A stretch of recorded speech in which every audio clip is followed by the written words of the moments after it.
Hello and welcome to Knife Delights. It's time for another Two for Tuesday. Yes, that open tag that allows you to just grab a couple knives and talk about them. I encourage all the channels to participate in this. If you're a channel just starting out, you're new, you need to get some recognition out there, start participating in these open tags. You got two for Tuesday, three for Thursday. My good friend Singing Toad just started Thankful Thursday. We got Fun Knife Friday. We got Fixed Blade Friday. Hey, grab a knife and participate. It's a lot of fun. Well, today's video is going to be on the Buck 505 Night. And I gotta tell you, this video was inspired by that Tired Tiger of Baxter's Blades. That's right, he just did a video on an old 501, and I was doing some research to try to help him out and help date the knife and find out the blade steel and everything on that older version of the 501. And hey, he inspired this video. I dug out my 505 Knights.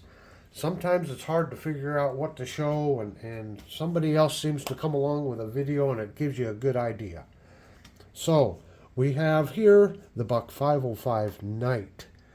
Now, why talk about two of the same model? Well, there are some distinct differences in these knives. So the 505 Knight was first introduced in 1978. And on one of the spec sheets, I saw that as of September 2003, there was 495,000 of these made. So with the 500 series of knives, the inlays here, when they first started, they used red buccarta or micarta, but they called it buccarta until 1981. And then after that, they used resin impregnated brown birch. And then at some point, they switched to rosewood. Now the bolsters were stainless steel until about 2000, and then they switched to nickel silver. Now the frame length is 2.75 inches and a blade length of 1.88 inches. The blade style is a drop point. Now the blade steel was 440C until 1982, 426M until 1994, and then 420HC from then on. And there's been a lot of different special editions of the 505 and throughout the years, and a lot of times they paired them up with a Buck 110.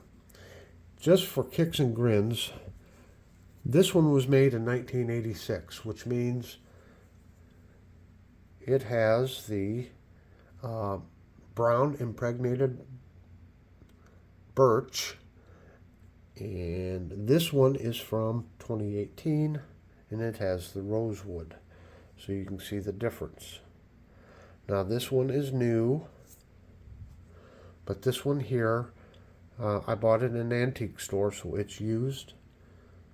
But we can see the difference between the stainless steel and the nickel silver. But I just thought we'd clean these up, give me a good excuse to polish these up, and let's just look at the difference in the bolsters here after we get them shined up and cleaned up here.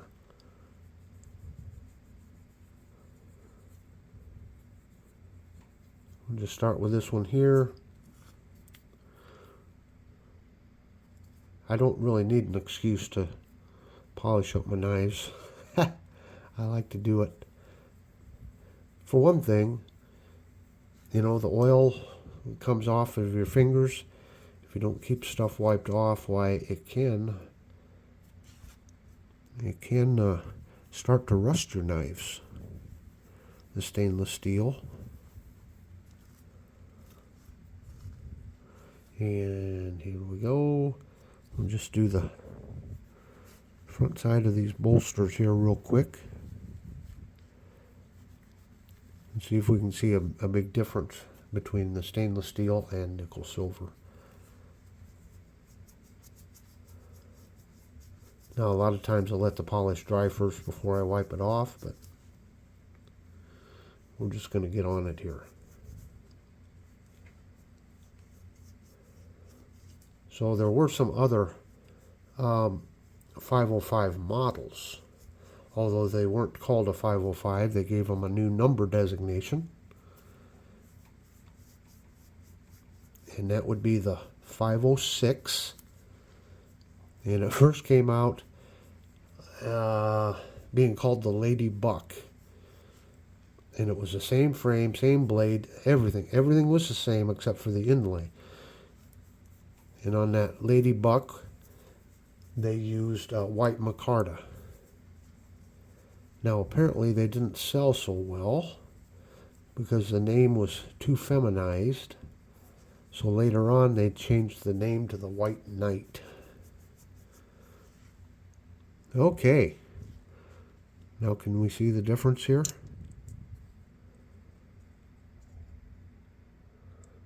That nickel silver seems to polish up a little better.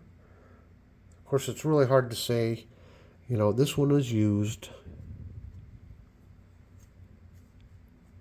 But yeah, you can definitely tell the difference once you get it shined up here. So anyway, they changed the name of the 506 from the Lady Buck to the White Knight. And then they also came out with again, same frame, everything the same except for the inlay.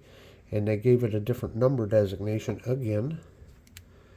And they called that the Ultima. The Ultima.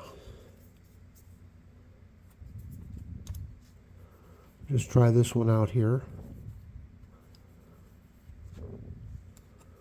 So I got to tell you, I do have the White Knight. And the only reason I have the White Knight is because that wonderful member of the community, Zen Ali, he sent me one. He gifted it to me. Can you believe that? I didn't even know it existed. And so I thought, well, now I have one knife from each of the 500 series knives.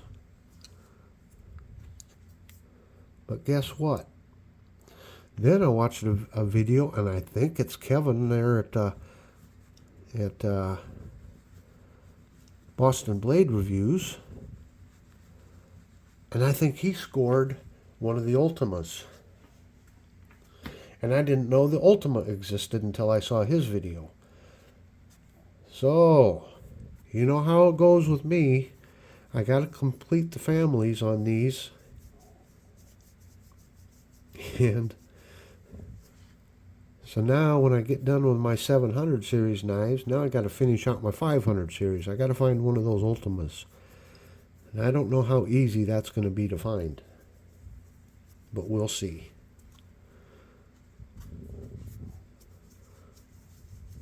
And here you go.